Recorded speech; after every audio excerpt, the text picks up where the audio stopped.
What's up, everybody? Peter Exodus O'Coffer. Welcome back to another episode. This is a little bit of a tribute. I have my series and different lines of inquiry when it comes to music and branding, but this is a little different. I did a Tina Turner tribute, but it's still a branding, and this is on an actor, Lance Reddick. And earlier this year, Lance passed away.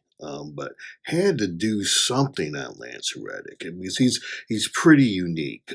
He's what you would call a character actor, meaning he plays characters.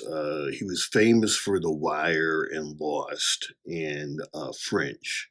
And I remember my first time watching him is from Fringe. And he just had a way about him. I mean, he was a great actor. For whatever reason, he decided not to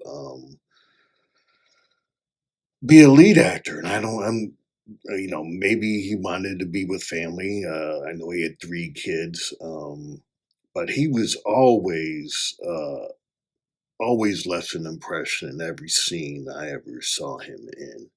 Um, So, branding and really the pursuit and the attainment of excellence. That to me, when I think of Lance Reddick, that's his brand. And very few. When he passed, I follow a lot of actors and actresses on um, Instagram, and the tributes were amazing. And usually, he got the acclaim that usually lead actors get. So, I mean, Lance Reddick was never nominated for an Emmy or anything because character actors usually don't get that, and it's rare that character actors stand out to the point where they get any acclaim at all. But Lance Reddick is different.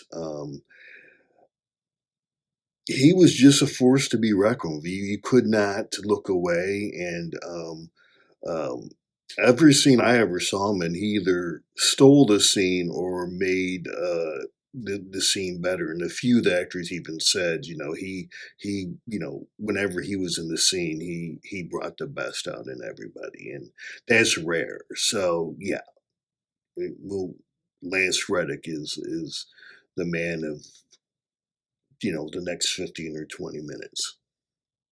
So got some notes. So my first time being um, introduction to Lance Reddick as an actor was Fringe. He did 2 episodes of The Blacklist with a character called the Cowboy.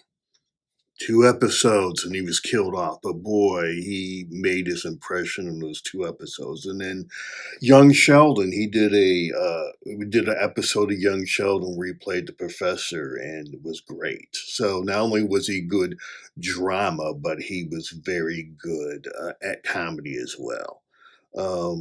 So 2 articles, I looked at in preparation. One was what was this one on? No one played the boss like Lance Reddick, and this is from 3/17/23. So that's about when he passed. And this is off of Rolling Stone. So he's an actor with authority. I've already said that. He specialized in playing bosses. I mean, on Fringe, he was a boss, and he took stock roles and made them compelling. So yes, I agree with the Rolling Stone on all three of those, and that's why Lance Reddick is just so special. He was so just watching him, and his uh, mastery of the craft of acting was impressive. The second article was off of Vulture, and they talked, and this is 3/18/23. So they talk about how he humanized his characters. Yes, he was very good at that. And then they also talked about it, how he fluidly moved between drama and comedy, and I touched on that already.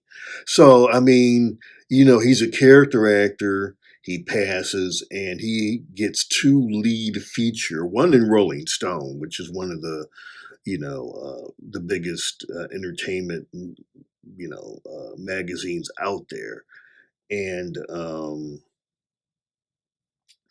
so yeah, I mean, this guy had mad respect from a lot of people. He was really, really good at what he did. Um, BuzzFeed did the top 23 character actors of all time and named him number 20. So yeah, Lance Reddick was really good at what he did. So let me name a couple, just to group them in with some other what I would call great character actors that you might recognize. Brian Dennehy, Sam Elliott, Steve Buscemi, I think is how you say that. George Kennedy, Michael K. Williams. We're going to get back to Michael shortly, and Giancarlo Esposito. Let me see who I got here. Luis Guzman, he's doing a really good job. I mean, you always, he might get 8 or 10 scenes in the movie or whatever out of, but you remember Luis Guzman when he's in a movie. Uh, Gwendolyn Christie from Game of Thrones. I think she played uh, Brienne of Tarth, and she's very good in different roles. Loretta Devine, and in some ways Alfred Woodard too. Uh, Alfred Woodard. I mean, she got her lead in there in Luke Cage, but she's been a character actor a lot of her career. But I mean, again, solid work.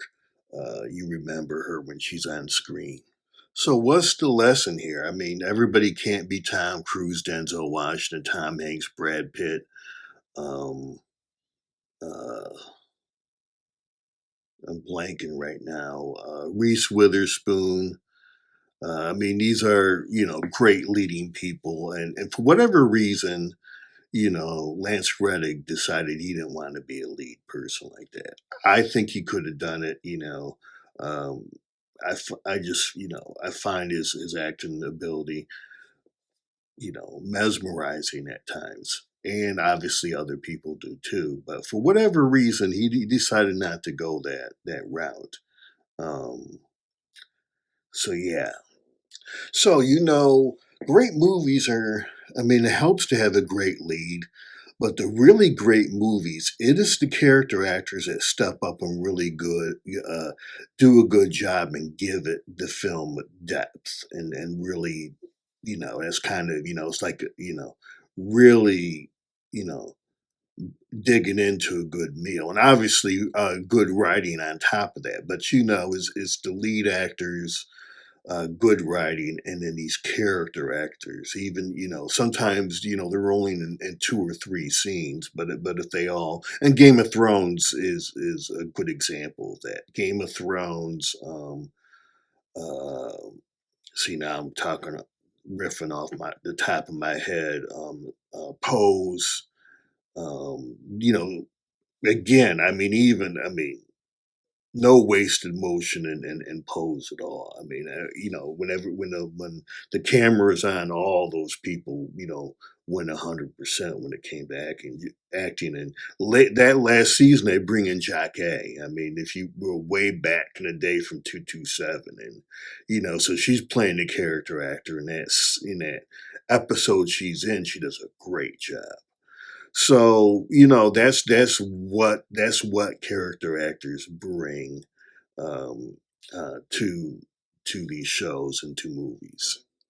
So in conclusion, I'm gonna take it a little to another level that I don't always go with on this channel, but you know I think Lance Reddick epitomized being in the moment, appreciating the moment, and really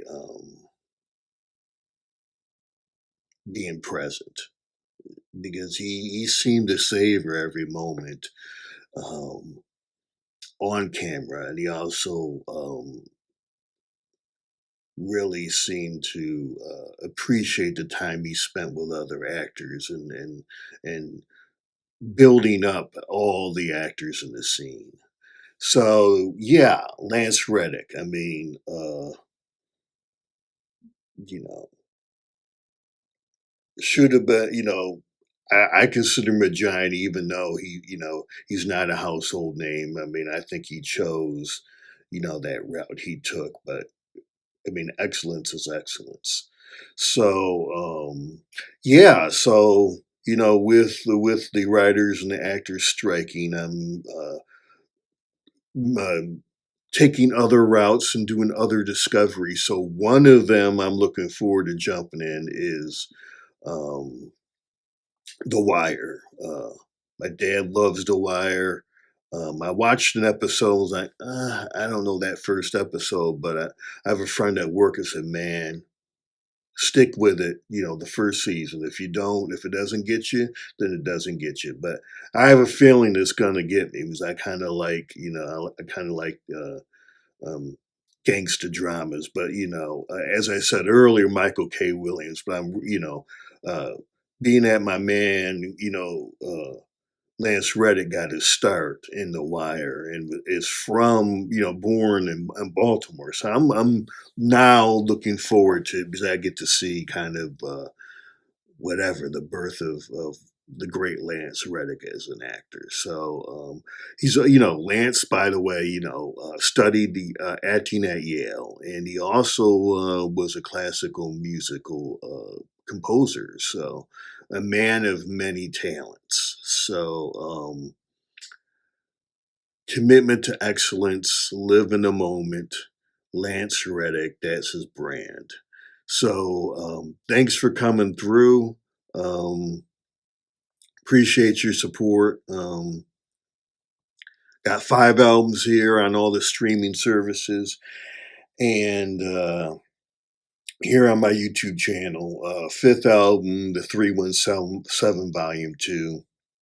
I also have 2 science fiction fantasy novels and a novella on Amazon. So thank you again for coming through. Appreciate you. See you next episode.